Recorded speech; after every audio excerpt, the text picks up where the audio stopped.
Wow, Dr. Ho, I mean, I've really learned something interesting from you earlier. The part where hearing loss is the number one modifiable risk factor for cognitive decline. Yes, and I think patients and their caregivers, when they hear this, they become more engaged. Yeah. And I think, and that's the whole point, right? When you treat an individual with hearing loss, it's important not to treat that individual, but to treat the entire family, because having a family member with hearing loss impacts the entire family. Absolutely. I mean, that reminds me about my clinical experience as an audiologist in Australia. We don't call ourselves clinical audiologists. We actually call ourselves family audiologists, because we want to emphasize the point where it's not just important for us to get a buy-in from patients and hearing aid wearers themselves, but it's actually very important for us to get the buy-in, to get the agreement and the support from their next of kin, their family members, their friends, because it takes the whole unit, the whole functional group, to get them to optimize the usage of their hearing aids. And in so doing, it helps to reduce the risk of cognitive decline. Yeah. Well, it's reassuring that things are no different in Australia, right? And in fact, what you just mentioned reminds me of this patient that I had. It's a gentleman in his 80s, and he was sort of like almost dragged in by his son in his 50s. And the son was practically begging me.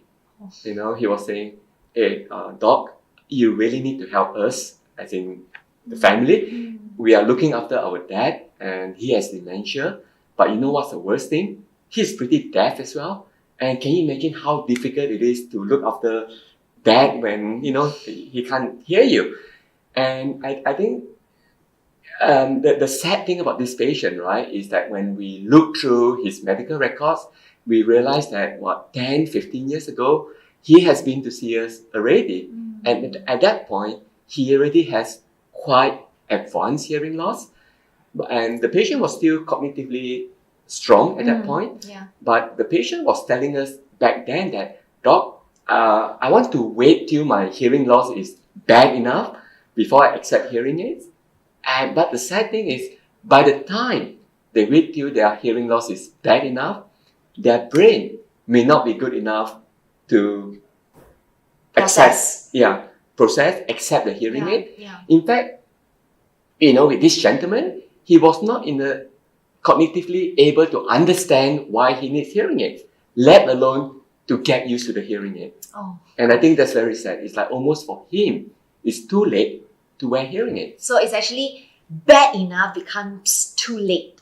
Yes. Yeah. So this thing about what you say about the hearing loss being a very important modifiable risk factor for dementia, that is one point. But the other side of the coin would be that dementia and cognitive decline, it would be a major obstacle to the treatment of hearing loss.